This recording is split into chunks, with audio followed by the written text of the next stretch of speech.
How you doing there? Welcome back to Babylon Talmud. Today we're studying Daf Lamed Zayin, Daf 37 of Masechta Gittin. Friends. Alright, well, okay. Today we're basically going to wrap up talking about prosbos, and I think what I'm going to do is I'm going to stop on Lamed Zayin Amud Beis at the Mishnah a little bit more than halfway through the Amud, although it depends if you're talking about distance or words, lines or words. Then I think tomorrow we'll start from there. There's some stuff coming up that you really have to work through. All right. But in the meantime, we're going to work through today's daf. Okay, so we're going to wrap up today our discussion about prosbol. Let's say that. Okay. Says the Gemara and daf Lamed Vav Amud Beis, 2 lines from the bottom. My prosbol. What is a prosbol? Like, what does it mean? Amar Chisde pros bule uvute. There you have it. Prosbol is pros bule uvute. It is the fixing of the buli and the bute. Buli elu ashirim. Bule are the wealthy people. Tichsev v'shavarti esgon uzchem. I will break your might. V'tani Rav Yosef. Elu bolos sheb Yehuda, these are the wealthy people of Judah. Bute elu aniyim, these are the poor people. D'chsev ha'avet ta'avitenu, that you should give him a loan, and that is by poor people. So prosbol, which is pros bule uvute, to fix up for the wealthy people and the poor people, i.e., make sure that the lenders are getting paid back, so that there will be money available for the borrowers to borrow, but make sure that the wealthy people are getting paid back so that there is money for the poor people to borrow. Amalei Rava de la Uzo. Rava said to a fellow speaking some foreigner, my prosbol. Apparently Rava heard him say in his foreign language prosbol. He says Amalei porsa de milsa. It means to fix things up. Alright, fine. Sounds good to me. Okay. Now, all right. Was that it was? I think it was right to fix things up. Right. 1 second. The adjustment of the matter. Amar Yehuda, Amar Shmuel, says Yehuda in the name of Shmuel. Yisomin ein tzrichin prosbol. Orphans don't need a prosbol, right? So if you have orphans and their father who passed away was owed money. So, normally if somebody's owed money, come Shemitah, you have to make a prosbol to be able to collect it. But orphans, if their father is owed money, if their late father was owed money, do not need to make a prosbol. V'chein tani Rami Bar Chama. Similarly, Rami Bar Chama teaches Yisomin ein tzrichin prosbol, that orphans do not need to make a prosbol. To Rabbi Gamliel ufeiz dino avien shel Yisomin, because Rabbi Gamliel and his bezdin are act as the fathers of, right, or like the fathers of Yisomin, and right, like the bezdin acts as as their father, and then so it's just like memele, it's like transferred. The loans are transferred to the bezdin, and therefore you have like an automatic prosbol. Tanan awesome. We learned Darton. Ein kosvin prosbol elo al hakarka. Okay, you only can write a prosbol if the loan is backed up with property. So if Shimon lent $1,000 to Reuven writes a document to Shimon, that says I owe you $1,000, and that loan, right, in the document it says that he's mishabed his karkos, that if he doesn't pay him back with money, then Shimon can chaparan from Reuven's property. So only if the loan is backed by property can Shimon make a prosbol for Shemitah. So again, Tanan Osam, we learned in Shvius, in Kosvin prosbol elo al akarke.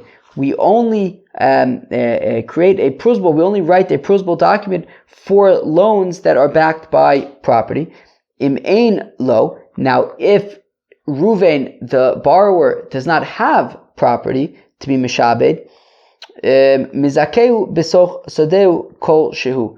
So Shimon could say, okay, meaning Shimon lent Reuven $1,000. Reuven doesn't have any property for Shimon to be meshubed to the loan. So now Shimon though wants to be able to make a prusbul. He can't make a prusbul if the loan is not backed by property. So what Shimon can say to Reuven is, look, I will be mezakeh to you a tiny sliver, a tiny portion of my land, and now you have land. And once you have even any amount of land, I can now get a prusbul for the loan. So again, in Ein Lo, if Reuven doesn't have any land, any property, mizakeu b'soch sadeu kolshu, so Shimon can just give Reuven a shtickle of his field, v'chama kolshu, how much is a shtickle? Omar Rav Chia bar Ashi, Omar Rav afilu kelach shel kruv, even a stalk of a cabbage. Omar Rav Yehuda afilu is even a size, even a part of the field the size of a stalk of cabbage. Amr of Yehuda says of Yehuda afilu hishilo makom l'soner v'lechirayim kozvin olav prusbul. Even if Shimon would simply lend to Reuven a portion of his field just large enough to put an oven or a stove on it, that's enough that Shimon cannot get a prusbul. Cannot get a prusbul. Ini, is this so that he can just lend Reuven part of his field where he could put his oven and his stove? Ve'atani Hillel, but didn't Hillel, and Rashi points out that this is not Hillel Hazakin, this is Hillel in Amora. So this Hillel taught, Ein kozvin prusbul elo al otzitz nokuv bilvad. You can only write a prusbul for an otzitz nokuv. One second, nokuv in she'enu nokuv lo. But now we're saying an otzitz nokuv, but not an otzitz she'enu nokuv. Okay, meaning Shimon, if Shimon has an otzitz nokuv, right, a potted plant that with a hole in the bottom, so that it's like it's connected to the ground. So Shimon can, give or lend that to Reuven, and then it would be considered like Reuven has property, and Shimon can write a prusbul, because in otzitz nokuv that has a hole in it is considered like it's proper, it's karka, it's ground, it's land. But in otzitz she'eno nokuv, but a pot that does not have any holes in it, is considered separate from the ground, so it's not considered karka, it's not considered land. So therefore, that Shimon would be unable to write a prusbul based on an unholed pot. But but why can't Shimon give Reuven an unholed pot? What about the place where the unholed pot, right, the otzitz she'eno nokuv, is resting on Shimon's land? If what Rav Yehuda is saying is correct, that even, right, that Shimon can give Reuven an amount of land just the size of an oven or a stove, well then what's wrong if you can, give him the size of land, an oven or a stove? So can't, right, when Shimon gives Reuven that otzitz she'eno nokuv, that unholed pot, it's resting on the ground, and therefore if it's resting on the ground, so then isn't he basically giving Reuven that part of the ground? Dang it, I just remembered that I think I may have missed something that I was supposed to go to. Oops.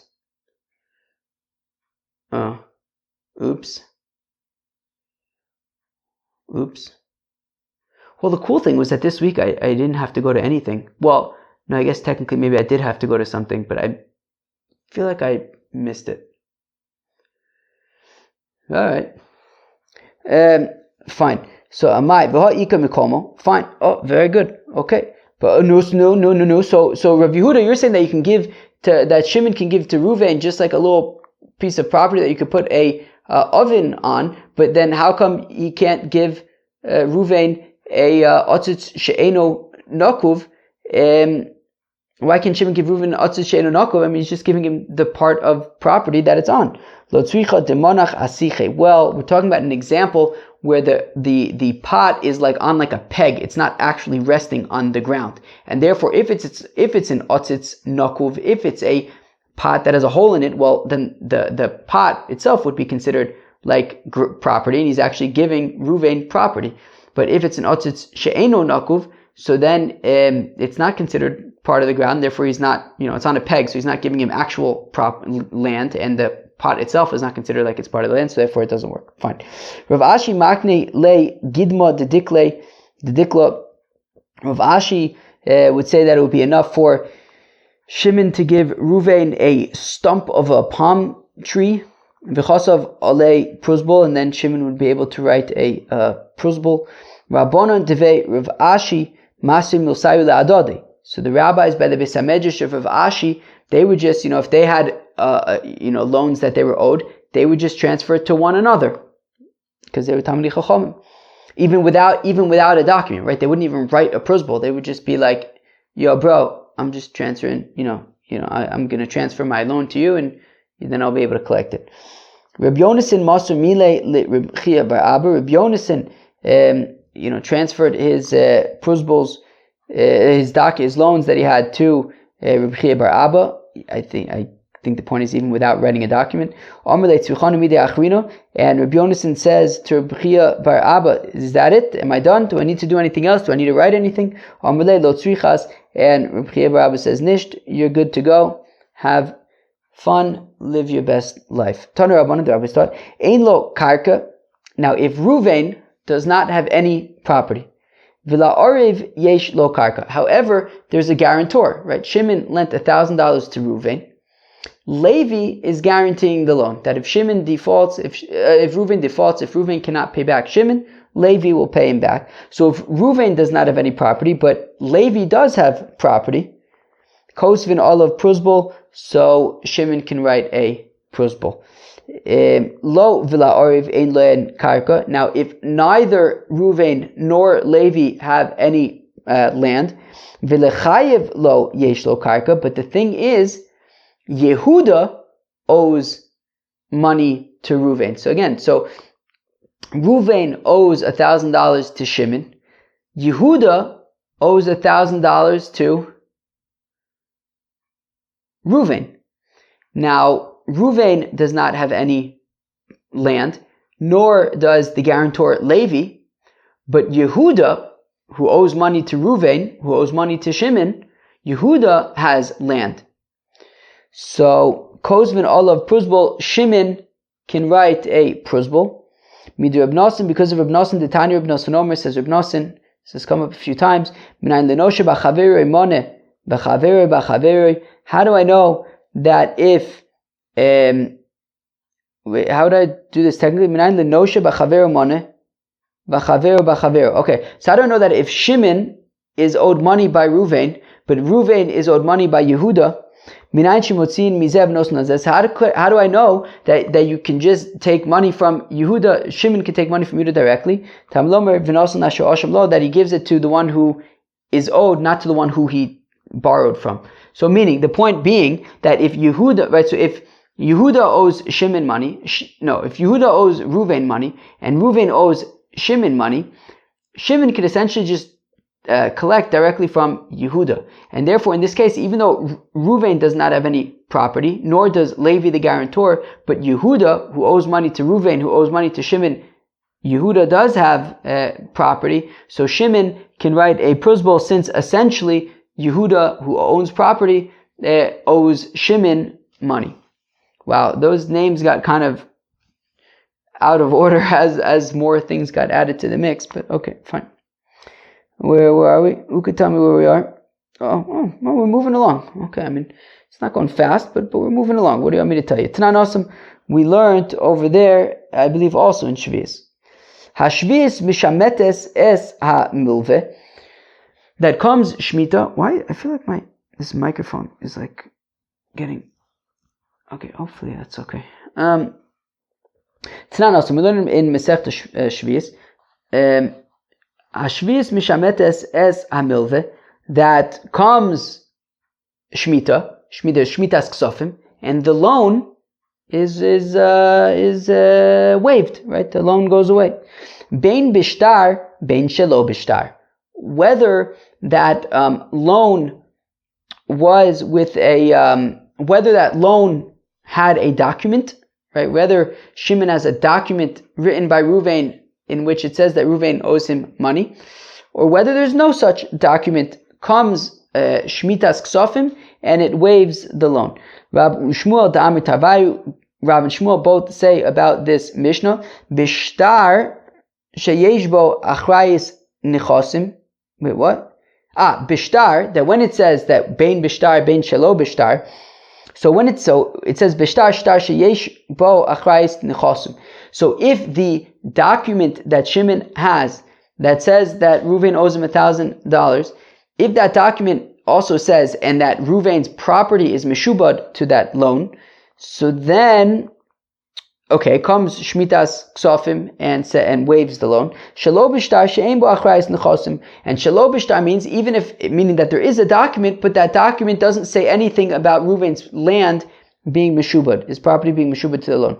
Now we're saying that when there is a document, regardless of whether there's achrayus nechosim, whether there isn't achrayus nechosim, either way, all right, even when there's achrayus nechosim, still comes shmita and there's shmitas ksofim.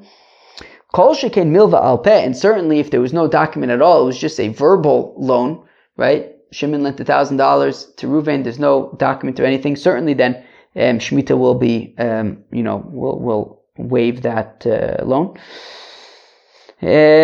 Reb Yochanan, Reb Shimon ben Lakish the Amir Tavau, but Reb Yochanan and Reb Shimon ben Lakish argue on Rav and Shmuel, and they say b'shtar, that when it says with the shtar, it means shtar she'ein bo achrayis nechosim.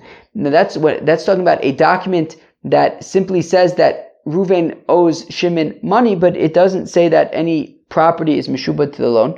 Shelo b'shtar milva al peh, and when it says that when there's no document, Shmitas Ksavim waives the loan. That is when there is no document at all. Aval, but shtar sheyesh ba'achrayis nechosim. But if there's a document that, if Shimon is in possession of a document that says that Reuven owes him $1,000 and that there's property that's meshubad to the loan, well then eino mishamet. Then Shemitah, Shemitah will not waive the loan. Tani Kavasid, Rabbi Yochanan, Rabbi Shimon ben Lakish, Mitaka have a brayse in support of Rabbi Yochanan and Rish Lakish, Shtarchov Mishamit, that there's Shmitas Ksofim when there is a document, when Shimon's in possession of a document. V'im yesh ba'achrayis nechosim.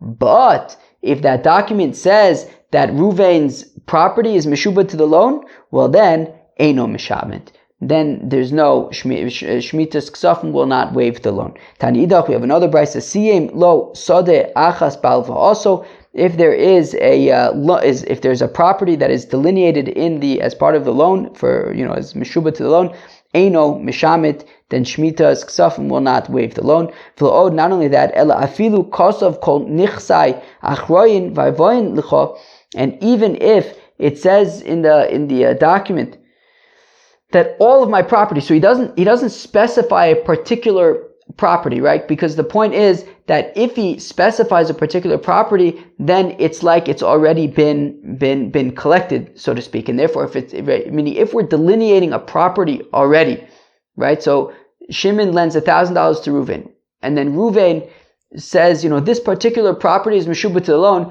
So because he specified the property, it's considered like, in a certain sense, as if Shimon has already collected the property, and therefore Shemitah will not waive the loan, since it's in a sense already been collected. Now the Chiddush here is afilu kasav kol nechasa achroyin vayvoyin licha, that even if he didn't specify a property, he just said that all of my property, even that will not be waived. Meaning, because you might think that it's not specific enough, so it's not like it's collected. No, we treat it as though it's like, in a sense, been collected from Shimon, and therefore Shemitah will not waive that loan. Fine, Eino Mishamit. Kreve de Reb Asi, Havle Au Shtore. Reb Asi's relative had a document, right? Reb Asi's relative had lent money to somebody, and he had a document about it. Now, in that document, it said that the borrower was mishabed his property to the loan. Also, the comment of Reb Asi. Now, this relative of Reb Asi came to him. Omerle mishamet and mishamet, and the relative asks, "Will Shemitah waive the loan for on behalf of the borrower or not?" Omerle eno mishamet. So Reb Asi says, "No. Look, there's achrayis nechosim. It's not mishamet." Shavke also the comment of Reb Yochanan. Now this relative then went to Reb Yochanan. Amalei mishamet, and Reb Yochanan says to this relative that Shemitah is Mishamit, even though there's Achrayis Nechosim. Also, Rabbi Asi, L'kamu de Yochanan. Now Rabbi Asi comes to Rabbi Yochanan, he says, I don't understand. Amle Mishamit and Mishamit, he asks Rabbi Yochanan, that this document, that there's Achrayis Nechosim, is there Shemitah's Ksofim or not? Amle Mishamit. And Rabbi Yochanan says that yes, there is Shemitah's Ksofim. V'ha maru de Omar eino Mishamit. But then Rabbi Asi says, Rabbi Yochanan, I don't understand. Didn't you say, right? We said, Rabbi Yochanan Rish Lakish said, that if there is Achrayis Nechosim, so then Shemitah is not Mishamit. So, where am I? Fine. So, Omar le. So Rabbi Yochanan responds an amazing answer to Rav Asi that we saw the other day. That just because we think that this is the halacha, that if there's Achrayis Nechosim, then there's no Shemitah's Ksofim, does that mean that we'll actually paskin that way? Which is a mind-blowing thing, right? Because you have Rabbi Yochanan giving an opinion and then not actually pasking that way. Rashi does kind of give a clue over here, that Rashi in the Dibra Maschur Medamin says, Nira be'einenu v'chimedumin anu kein v'lo shamaynu merabosenu. So that's a big chiluk, I think. That meaning Rabbi Yochanan is saying, look, I gave a psak din, I gave a pshat that I think that if there's Achrayis Nechosim, then Shemitah's Ksofim would not waive the loan. However, it's not something that I learned from tradition. I didn't learn it from my teachers. It's my own svara. And therefore, look, I'm not going to be, based on my own svaras, based on my own thoughts, I'm not going to now say that, that I'm not going to waive Shemitah's Ksofim. So, okay. But then, Reb Asi responded to Rabbi Yochanan. He says, but still, there's a brisa that's supposed. It's not just your thoughts. There was a brisa that said that if there's Achrayis Nechosim, then there's no Shemitah's Ksofim. So Amalei Dilmai Beis Shammai, but maybe that brisa is just in accordance to Beis Shammai. Right? But Beis Shammai's opinion that we've seen before is that a document that stands to be collected is like it's already collected, and that's Beis Shammai's opinion. And maybe just like Beis Shammai say that a document that stands to be collected is like it is already collected, so maybe also this property that that's meshubah to this loan, it's as if it's already been collected, so to speak, from by Shimon, and that's why there's no Shemitah's Ksofim. But maybe that's just the opinion of Beis Shammai. And of course, we don't paskin like Beis Shammai. Tanan awesome. We learned over there, I think, also in Shvius, right? Yeah, awesome. Hamalves chaver mos ala mashkon. That if Shimon lends Reuven $1,000, and Reuven in turn gives Shimon some kind of a collateral. V'amoser shtarosov lebezdin, as well as somebody who makes a prusbul, right, who gives his documents to Bezdin, ein mishamtin, so then there's no Shemitah's Ksofim. Bishlam amoser shtarosov lebezdin, I understand somebody who gives over his documents to Bezdin, the tafselu beidino, because Bezdin, right, the hefker Bezdin hefker, right, Bezdin can decide what to do with this money, and if he wants to say, if they want to take money from Reuven and give it to Shimon, so be it. Ela malve ala mashkon, my time, but when Shimon lends Reuven $1,000 and Reuven gives him a collateral, why does that avoid Shemitah's Ksofim? So Amarav Mishum de Tofasle. Rava says, well, because Shimon already has it in his possession. Shimon gave $1,000 to Reuven. Reuven gave him a collateral. Shimon now has it, so it's like he's already been paid back. So Omar le Abai. So Abai says to Rava, Elamiato. So if it's about having something in Shimon's possession, Hilveyu v'dar b'chatzero. So what if Shimon lent $1,000 to Reuven, and Shimon lives in Reuven's courtyard? The toughest lay that Shimon essentially has already taken Reuven's property because of the loan. So would I say Hochinami to lo Meshamit? Would I say that there's no Shemitah's Ksofim there as well? So Amarle, so Rav responds, Shiny Mashkon, look, it's different when it comes to a movable object, a collateral, Dekonile, because Shimon is actually koneh this collateral from Reuven, mid Rabbi Yitzchak, from Rabbi Yitzchak to Rabbi Yitzchak minan levalchov shekoneh mashkon. How do I know that a lender, that a creditor acquires a collateral, that when Shimon lends $1,000 to Reuven, and Reuven gives him back, right, gives him a collateral that Shimon is koneh it? and therefore, in the case of Shemitah, he already owns his collateral, and therefore there's no Shemitah's Ksafim. Shenemar, as the pasuk says, "Ulchasi tzedakah." Right? It says by a loan that if the borrower gives a collateral, and let's say it's like nighttime clothing, so then Shimon gives back the nighttime clothing to Reuven at night. So v'lechasi tzedakah, and that will be a very charitable thing of you to do. Now, unless Shimon acquired this item and it's his, well then what kind of tzedakah? What did I call tzedakah a second ago? A righteous act? I don't know. Then what kind of tzedakah would that be if Shimon doesn't own it in the first place? So mikan lebalchov shekone mashkon. So clearly, so we learn from here that the lender is actually kone, the collateral of the borrower. So in our case, if Shimon lent $1,000 to Reuven and Reuven gave Shimon a collateral, Shimon would own that collateral, and that is why there would be no Shemitah's Ksafim. Tanan also, we learn over there, also in Shvius, Hamachzir chov lachaveru b'Shvius. So if after Shvius, Reuven goes to pay back Shimon, Tzarich sheyomar lo mishamet ani. So Shimon has to say, look, the Shemitah's Ksafim, I can't accept this. I'm not going to accept this money from you, Reuven, this $1,000, because the Shemitah's Ksafim. But if Reuven says, no, I know that there's Shemitah's Ksafim, but I want to give it to you nonetheless, yikabel emenu. Okay, so Shimon can accept it. This is the word of the Shemitah, i.e. the speech, that this dialogue needs to happen, that Shimon needs to tell Reuven that Shemitah's Ksafim, I can't accept this. Now the interesting thing is that Shimon can give Reuven an atomic wedgie until Reuven pays him back, right? Meaning, right? It says, what does it say? It says V'solile can hang him on hang him on a nail, and so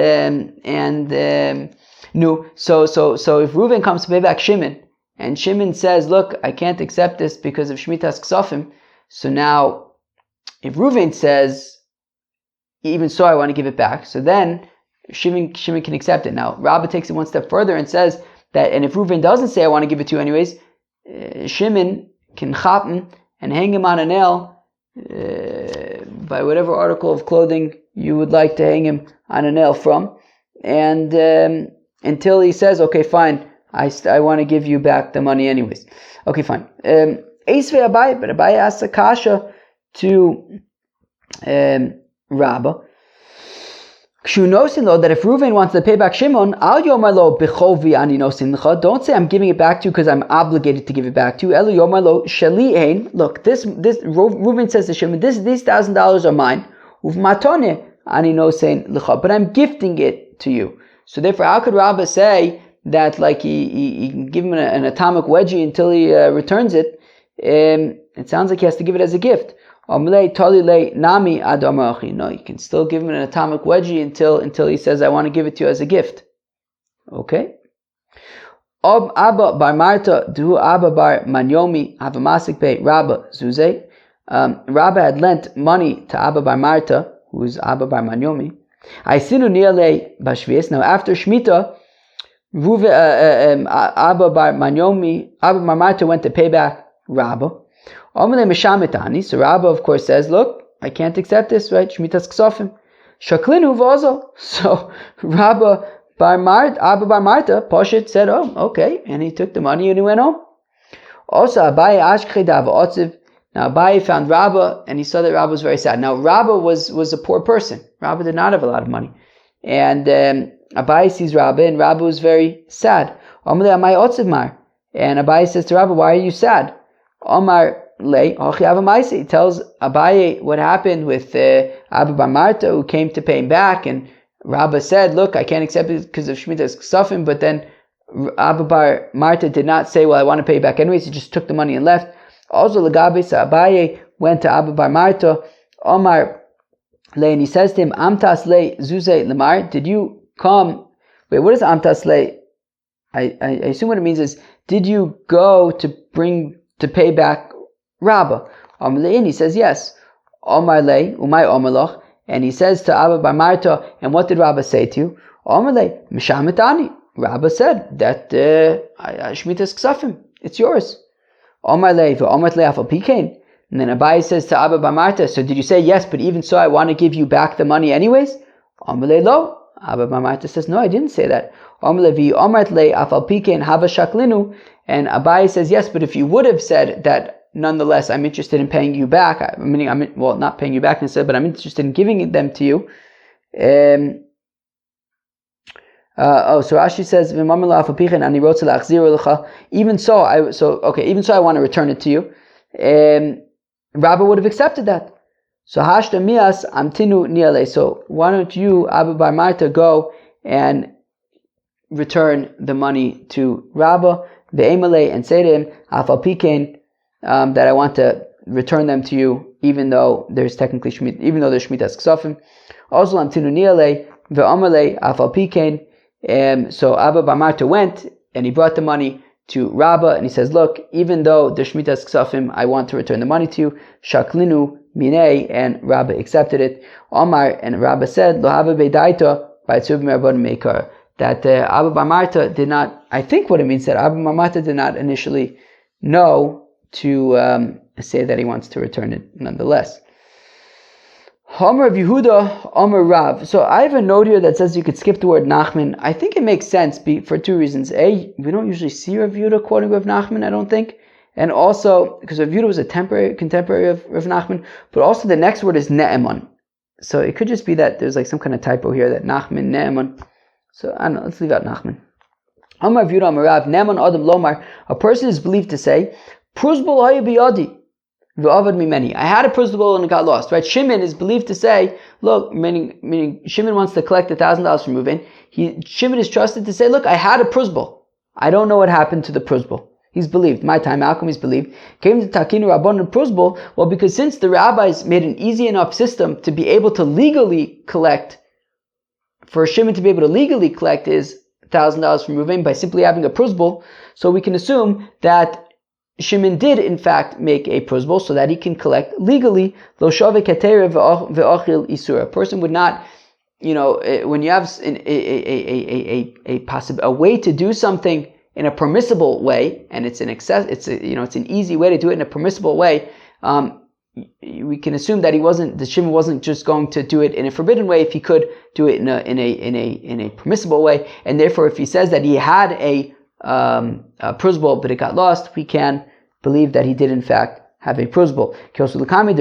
Now, if a creditor would come before Rav, right? So if if a Shimon type person were to come to a lender, were to come to Rav after Shemitah to collect his loan, right? Meaning Shimon would want to collect from Reuven, and he would come to Rav to try to get his money from Reuven. Omerle, and Rav would suggest, Midi pruzbul haya l'cha ve'avad. Is it possible, Shimon, that you had a pruzbul and it got lost? Kigon zeh psach picha le'ilim, and it's like the pasuk says, open up your mouth for somebody who's mute. That meaning that if Shimon came to collect his loan, Rav would suggest to Shimon that maybe you had a pruzbul and that would allow you to collect the loan. Tanan, we learn in the Mishnah, V'chein ba'al chov shemotzi shtar chov ve'enimo pruzbul harei elu lo yiparu. That look, if a lender does not have a pruzbul, he cannot get paid back. He can't just say, oh, it got lost. No, he can't get paid back. Tanahi, so we say it's taka machlokas tanoim. The Tanya, as we learn in the Brisa, motzi shtar chov tzarich she'imo pruzbul. That the Tanakama says that if a fellow, if Shimon takes out a document that says that Reuven owes him $1,000, he must have a pruzbul. Otherwise, if it's after Shemitah, he must have a pruzbul. Otherwise, he cannot collect it. Whereas the Chacham say, no, if he had a pruzbul and it got lost, then he would still be able to collect the loan. Friends, that was Daf Lamed Zayin from Masechet Gittin. I hope you enjoyed. Peace out.